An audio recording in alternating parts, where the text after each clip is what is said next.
Oke, saya ingin menjelaskan tentang prinsip aturan tangan kanan atau sering disebut dengan right hand rule.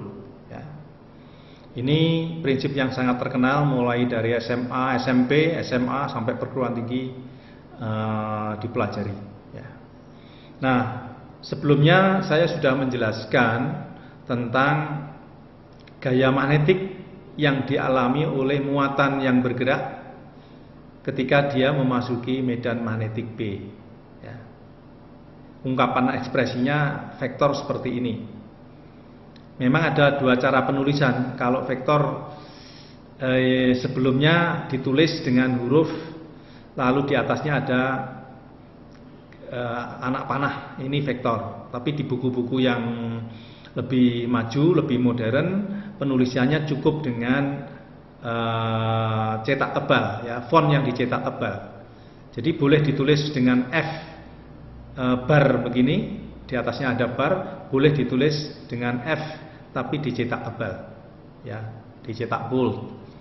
Nah, ini saya ingin menjelaskan bahwa menghitung besarnya medan magnetik, gaya magnetik begini tidak susah.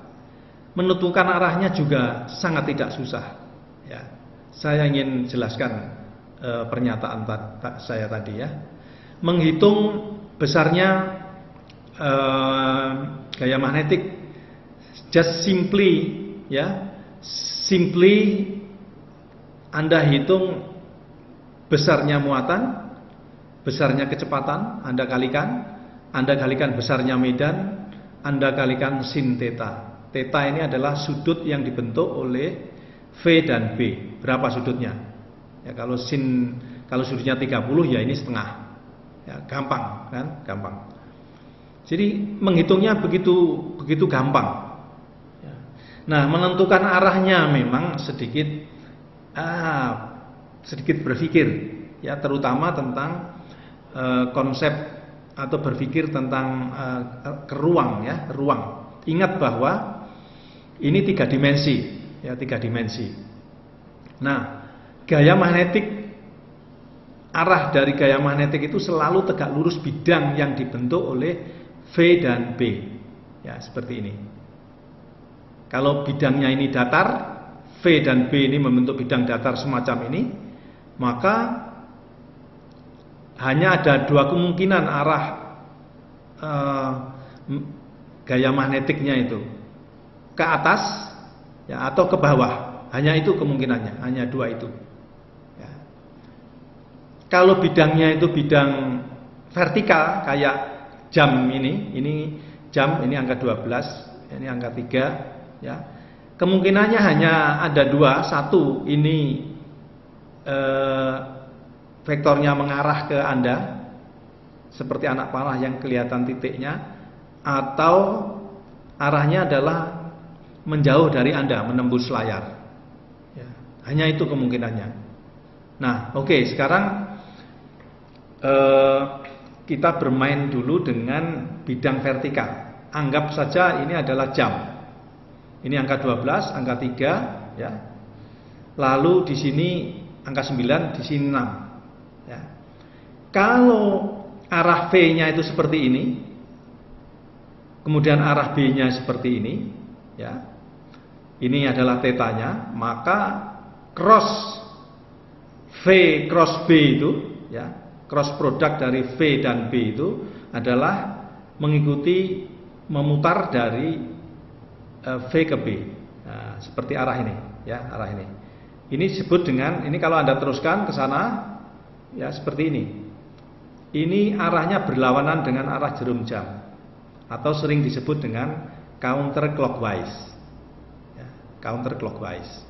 Nah, ketika ini counterclockwise, maka gayanya mengarah kepada kita, kepada pembaca ini, kepada Anda atau kepada saya, ya.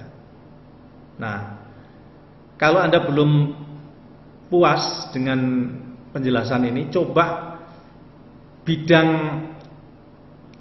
jam ini Anda taruh di lantai sehingga jam ini membentuk bidang datar, ya, bidang datar. Nah, arahkan angka 12 ini ke selatan, ke south. Angka 3 berarti di arah west, ya. Berarti arah V adalah arah east, ya, arah east. Arah east, ya, Anda putar ke arah utara ini, berarti Anda mutarnya ke arah utara sehingga membentuk gerak melingkar seperti ini, putaran seperti ini. Nah, putaran seperti ini akan menghasilkan gaya yang arahnya ke atas. Ini adalah ke atas. Kalau Anda lihat ke bawah, ke lantai, ke bidang datar itu, maka ini seperti anak panah yang menuju ke Anda. Nah, sehingga gambarnya seperti ini, ya, seperti ini, arahnya ke atas, ya. Nah, kalau misalnya sebaliknya, V-nya tetap ada di sini, ya, ini dinding vertikal ini, dinding vertikal. V-nya di angka 9 di sini, ya. Lalu B-nya ini, maka kalau Anda mutarnya begini, maka putaranmu itu adalah searah dengan jarum jam. Maka disering disebut clockwise directions, ya, clockwise. Nah, kalau muternya seperti ini, maka ini akan menghasilkan gaya yang arahnya itu menjauh dari Anda. Menjauh dari Anda. Tegak lurus bidang ini menjauh dari Anda. Kalau ini Anda letakkan pada bidang datar, ya, bidang datar, maka kalau ini selatan, ini barat, maka gaya magnetiknya itu menembus bidang datar mengarah ke bawah. Ya, inilah cara menentukan arah medan magnetik. Ya. Kalau besarannya tadi sudah sangat gampang. Q dikalikan V dikalikan B dikalikan sin theta. Ini sesungguhnya Anda hanya melakukan perkalian panjangnya V ini, Anda kalikan dengan panjangnya proyeksi dari B tegak lurus V. Ya, ini bukan panjangnya ini, ya, bukan panjangnya B ini, tapi panjang proyeksi B yang tegak lurus dengan V. Ya. Jadi kalau ini adalah panjangnya V, ya, ini panjangnya B, inilah panjangnya, ya, yang Anda kalikan panjangnya ini. Gambar yang di sebelah kiri dan juga gambar yang di sebelah kanan ini sebenarnya memiliki filosofi yang agak lumayan, ya, kalau kita bisa memaknainya. Gambar yang kiri misalnya, ya, gambar yang kiri. Kalau ini adalah bidang datar, bidang horizontal, ini adalah selatan, kemudian ini barat, maka perputarannya itu dari arah timur, ya, di sini ke arah utara, utara terus ke arah selatan, barat, kemudian arah selatan, terus muternya begini, muternya begini.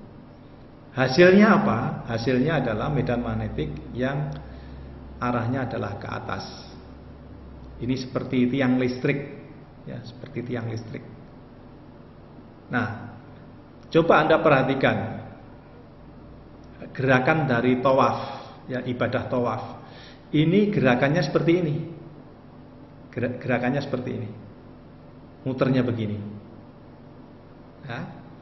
Nah, gaya yang ditimbulkan oleh gerakan tawaf ini arahnya adalah ke atas. Anda tentu bisa memaknai lebih dalam tentang gerakan tawaf itu, ya, karena secara fisika akan menghasilkan gaya yang arahnya ke atas. Nah, yang di kanan ini gerakannya sebaliknya, muternya itu searah dengan jarum jam, ya, searah dengan jarum jam, ya, dari timur ke selatan, ke barat, ke utara, sehingga menghasilkan gaya magnetik yang arahnya ke bawah. seperti tiang pancang. Anda tentu akan bisa memaknai apa makna dari peristiwa ini, ya. Nah, saya kira sudah memadai penjelasan saya, dan saya berharap Anda sudah mampu melakukan perhitungan medan magnetik, ya, efek dari medan magnetik terhadap muatan yang bergerak, yang kemudian menghasilkan gaya magnetik, ya. Baik besar dan arahnya Anda sudah bisa melakukan perhitungan.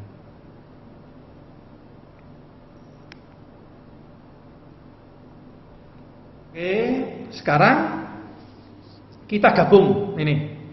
Kita gabung kalau seandainya ada muatan yang dia berada di medan listrik dan medan magnetik secara bersama-sama.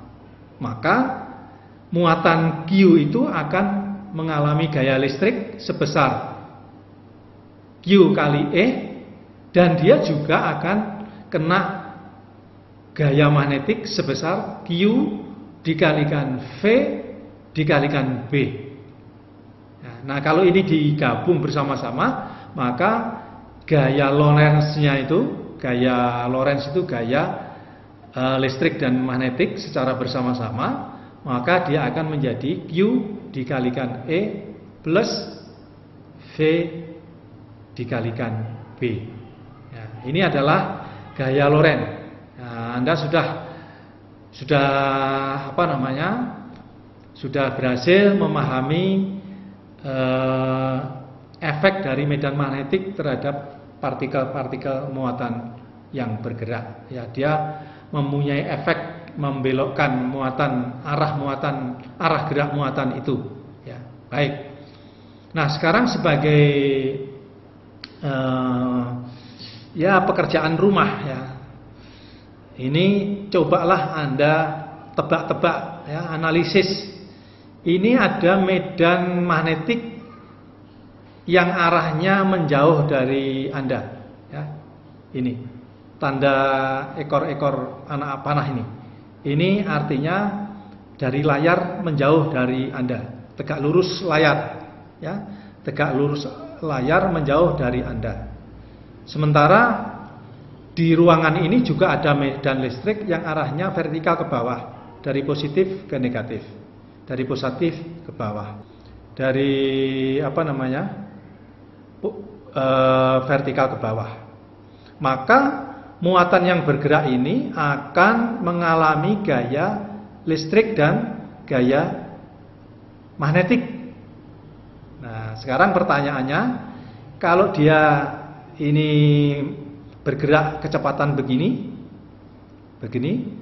ya. Ini kecepatan berapa yang bisa lurus, yang tidak berbelok akibat gaya listrik dan gaya magnetik ini? Coba ini Anda pikirkan di rumah. Selamat mengerjakan. Nanti kita berjumpa di Kulino untuk interaksinya. Terima kasih. Selamat mengerjakan dan selamat belajar. Assalamualaikum warahmatullahi wabarakatuh.